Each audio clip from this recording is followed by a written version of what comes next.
Hello, and welcome to the East Orange Thought of the Week. The thought this week is going to be the first in about 52 for this coming year of 2013.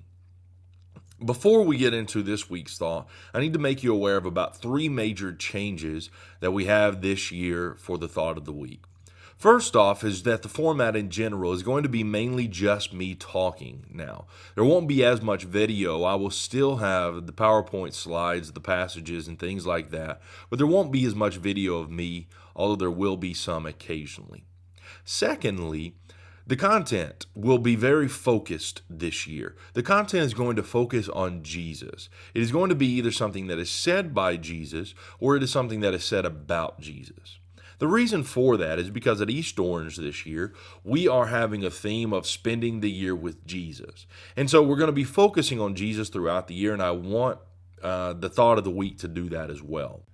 And thirdly, I will be much more consistent in posting something every week. Typically, every Monday morning, I will post something to the Facebook page, the eococ.com website, and YouTube as well. It should all be there, and I'll still try to keep it under 2 minutes this year, with the exception of this week. As I've introduced the thought this year, it's going to take a little longer. But now let's get to the thought of the week. The thought comes from John chapter 1, and it's something that is said by Jesus and by Philip. And in John chapter 4, that is said by the Samaritan woman. Let's begin with Jesus, because he says it first.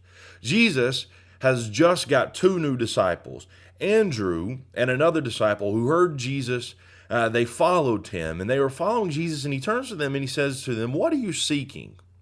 And they said to him, "Rabbi, where are you staying?" And Jesus said to him in John 1:39, "Come and see."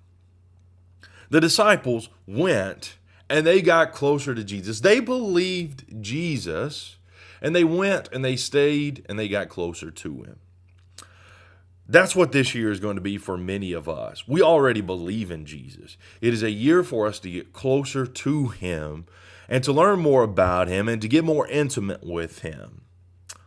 Come and see him this year. The second time in this chapter comes when Philip is talking to Nathanael. And Philip is also a believer, and he's trying to tell Nathanael that this Jesus of Nazareth is the one that Moses and all the prophets wrote about. He is the one. And Nathanael says to him very skeptically in verse 46, "Can anything good come out of Nazareth?" And Philip said to him, "Come and see." And Nathanael went. And Nathanael was amazed, and he says of Jesus in verse 49, "You are the Son of God. You are the King of Israel." Nathanael started out very skeptical of Jesus. But once he saw him and he heard what he had to say, he became a believer in Jesus. Maybe you're the skeptic this year. Maybe you're very skeptical that Jesus is the Christ. Come and see what he has to offer.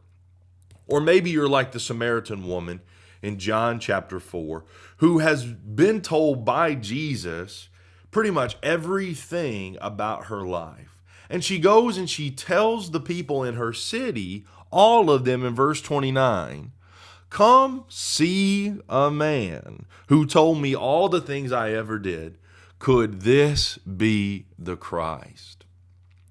She's not sure herself. She's heard these things, but she's still seeking. She's still not 100% sure. And she goes saying, "Could this be the Christ?"